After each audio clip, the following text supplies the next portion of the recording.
es hora de dar finalización al análisis de esta novela, al análisis del capítulo 6, del capítulo del desenlace de esta historia, y de hacer algunas consideraciones generales sobre esta novela y quizás, obviamente, sobre la película que traduce al lenguaje cinematográfico este texto literario.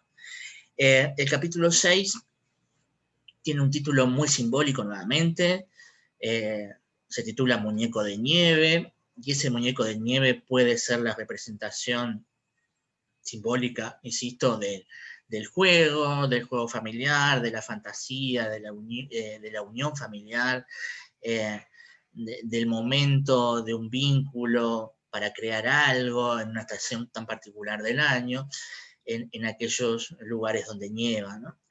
Pero a su vez es una representación efímera, ¿no? Aquello que se arma, que simula ser algo, está condenado a derretirse en poco tiempo, ¿no? A desaparecer. Bueno, quizás como en la historia que han vivido estos personajes, ¿no? Tenemos un encuentro, ni bien comienza el capítulo, un encuentro sorpresivo, después de todo lo que se contó en el capítulo anterior, ¿cómo puede ser que aparezcan Yota y Osamu pescando?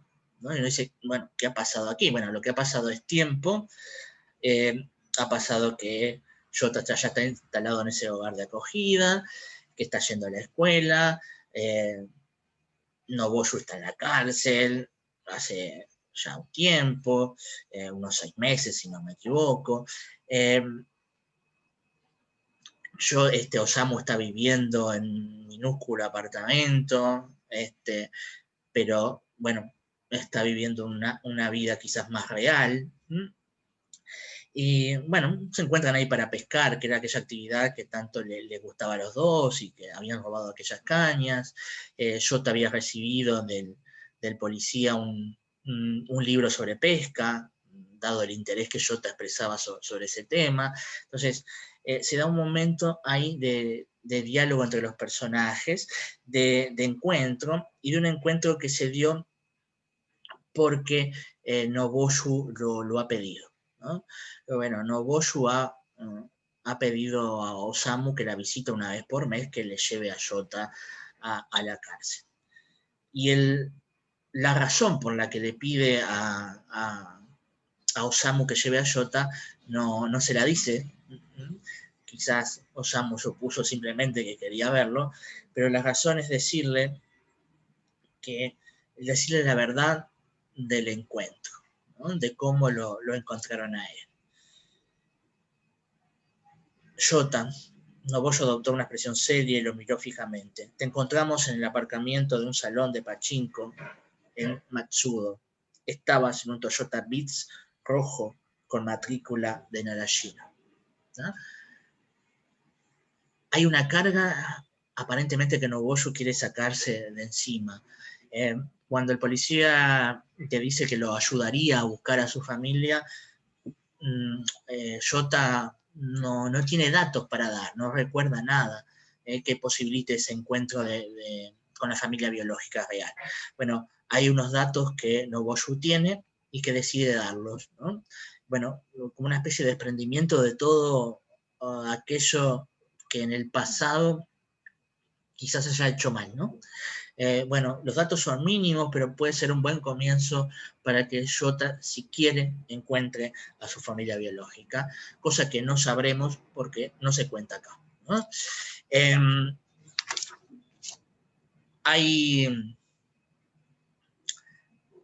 Hay un encuentro, este encuentro es clandestino, ¿no? Bueno, Osamu reflexiona que si hubiera pedido el encuentro seguramente se lo hubieran negado, entonces se han encontrado por fuera de lo permitido. Cuando Yota vuelve de la escuela al hogar, bueno, en vez de ir al hogar, ya ha salido con Osamu.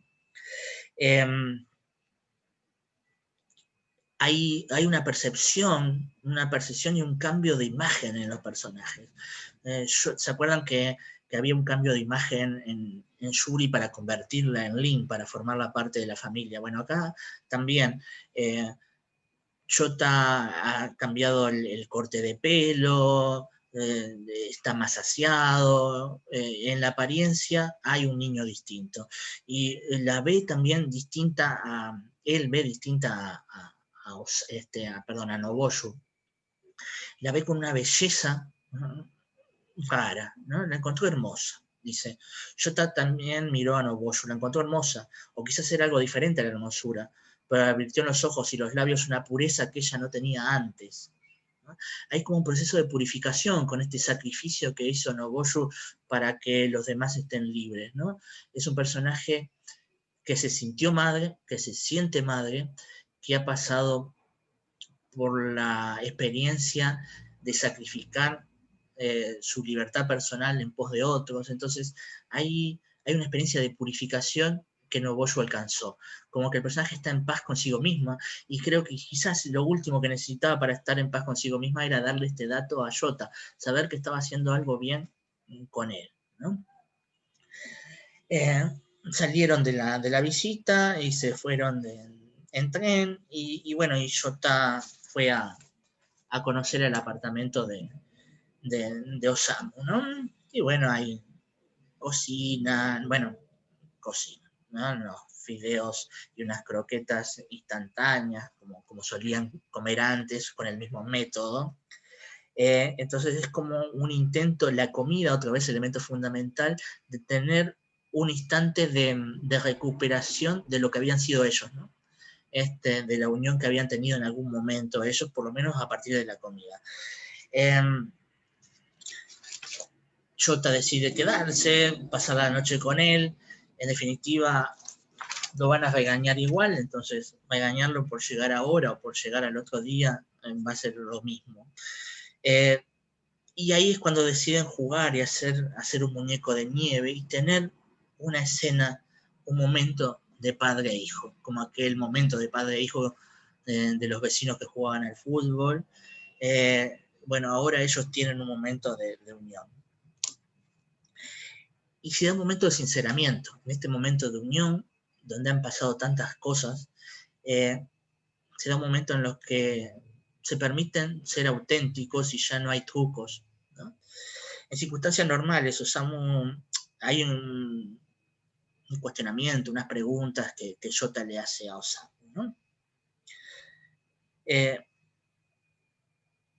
¿Intentabas huir sin mí? Notó que la espalda de Osamu se ponía tensa. Sí, pero nos pillaron antes. Vaya. En circunstancias normales, Osamu hubiera mentido diciendo, ¿cómo íbamos a hacerlo? Estábamos a punto de ir a buscarte. Pero, al igual que Yota, Osamu no podía dejar de recordar la última sonrisa de Nobuyo que habían visto a través del cristal, ¿no? De ese cristal que separaba a la prisionera de las visitas, aquella belleza purificada de Nobuyo generó un efecto, un reflejo también en estos otros personajes, y sobre todo en Osamu, que no pudo engañar, no pudo mentir, no pudo volver a jugar el papel que hacía antes. Lo siento, sí, perdóname. Osamu se disculpó una vez más. Yota se quedó callado. Tu padre vuelve a ser un tío cualquiera a partir de ahora, dijo entonces Osamu, como si forzara las palabras a salirles de muy adentro. No eran unas palabras meditadas, sino que le habían surgido espontáneamente mientras se hacía el muñeco de nieve con el muchacho. El muchacho aún no lo había llamado papá ni una sola vez, por lo que esa declaración le podría parecer absurda, pero aún así Osamu aguardó su respuesta. Vale, dijo Yota sin girarse hacia él. Luego dejaron de hablar. Pronto Yota comenzó a respirar apaciblemente sumido en el sueño, mientras escuchaba ese sonido sutil. Osamu se mantuvo en vela hasta el amanecer. No podía desperdiciar ni un solo minuto de estar juntos, quedándose dormido, ¿no? Duermen uno junto al otro después de haber hecho el muñeco de nieve, y Osamu no duerme. Está aprovechando hasta el último minuto, que quizás sea justamente el último minuto en el que está con Yota, ¿no? Seguramente no lo vaya a volver a ver. Cuando Osamu por fin dispuso a terminar la frase, ya no te verá más, Yota confesó. Me dejé pillar a propósito. ¿Cómo? Fui yo quien se dejó pillar a posta, repitió Yota. Osamu captó de inmediato que era una muestra de amable sutileza por parte de Yota para hacerle entender que no era Osamu, sino él mismo quien había puesto el punto final a la familia. El muchacho que Osamu tenía delante quería decirle, no es culpa tuya. Dice que lo que podría resultar como una especie de venganza, bueno, si vos me ibas a dejar abandonado, yo fui el que creé todo esto, hice todo esto para arruinarte, arruinar la familia. Y Osamu lo toma con otra madurez, ¿no?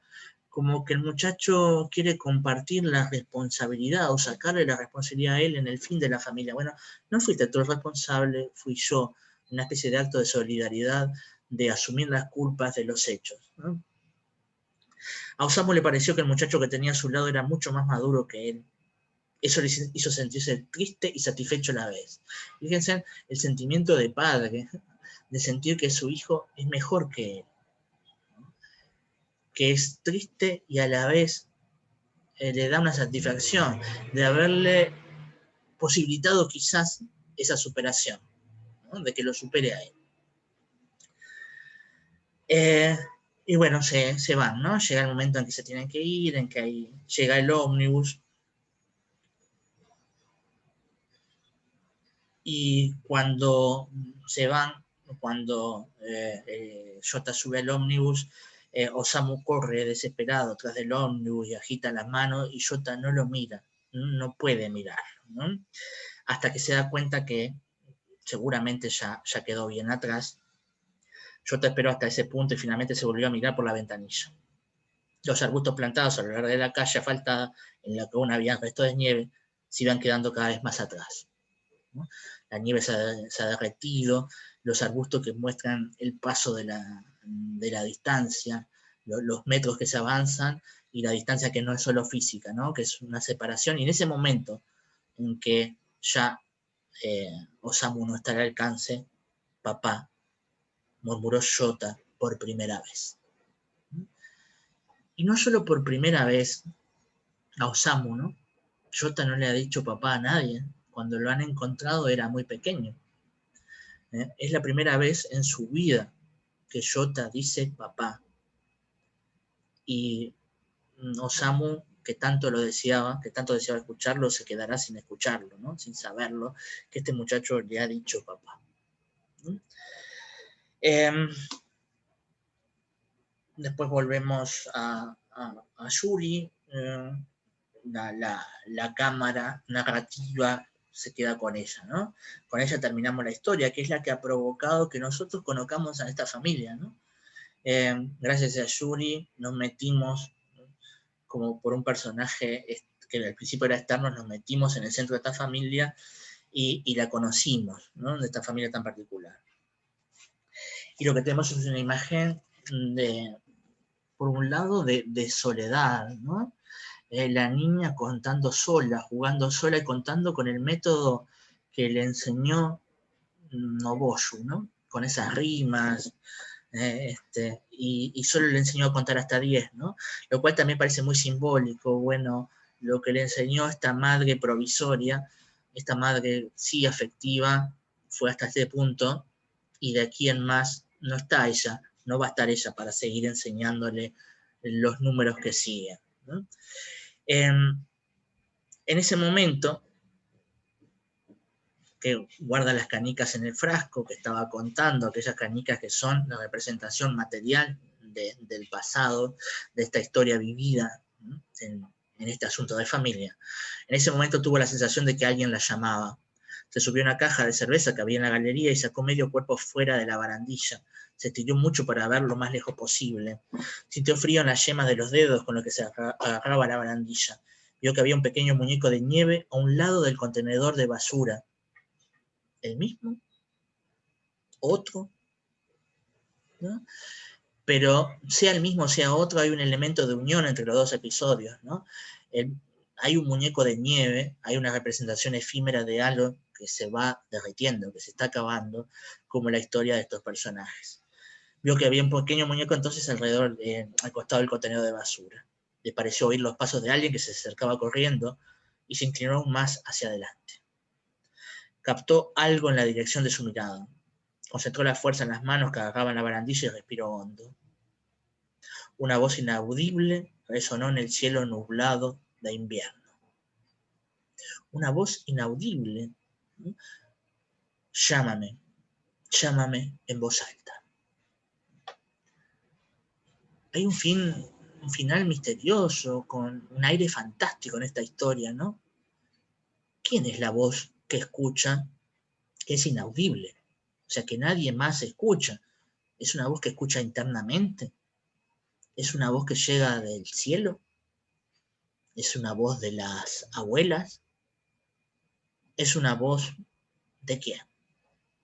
¿Ah? ¿Es una voz de la historia que ha quedado en ella? No lo sabemos, ¿no?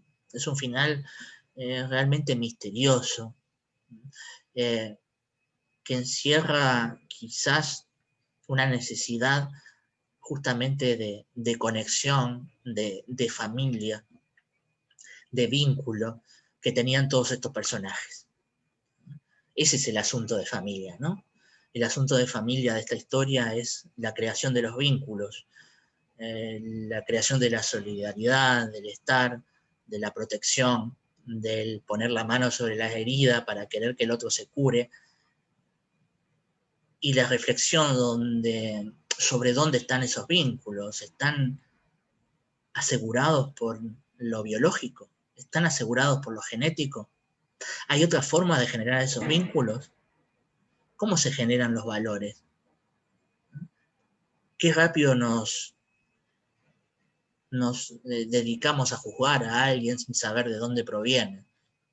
Tantas cosas que esta novela y esta película plantean para la reflexión, con una visión particular de la familia, con una visión que no es la hollywoodense, que no es la visión del final feliz, donde aquellos que no son familia terminaban juntos y viviendo en una casita en un parque y representando un papel tradicional. No, quizás las historias en el mundo, la mayoría de las historias no terminen de este tipo, no terminen de manera feliz hollywoodense, con un happy end, ¿no?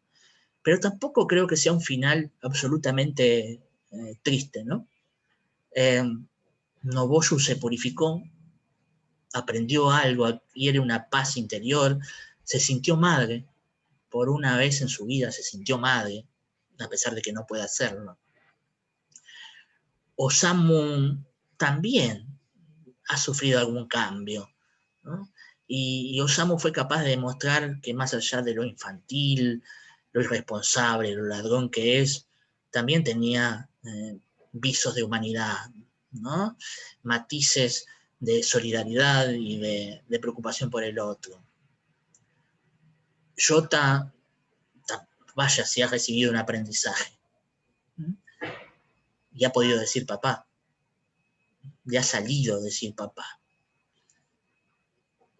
Yuri es quizás la más perjudicada de toda esta historia, ¿no? Ha vuelto al lugar donde es castigada, donde es maltratada, pero también en algún lugar de la memoria de ella quedará que vivió algunos momentos de su infancia de manera feliz, que conoció otra forma de ser de una familia, una forma donde la protegían, la abrazaban, ¿no? Y le decían que la querían. Entonces, algo de eso también, por suerte, habrá quedado, gracias a Nobuyo, a Yota, a Tsue, a Aki, ¿no? Y Aki también no sabemos, ¿no? No sabemos nada porque esto es ficción, los personajes no existen y acá termina la historia. Acá quedó planteado una situación, un asunto de familia con un montón de temas para reflexionar, para cuestionarnos y para mirarnos y mirar a nuestro alrededor y saber que nuestra forma de ver el mundo, de sentirlo, no es la única. Y por si no lo sabíamos, y saber que hay muchos personajes que andan necesitando por ahí de un abrazo de familia, más allá de los lazos sanguíneos.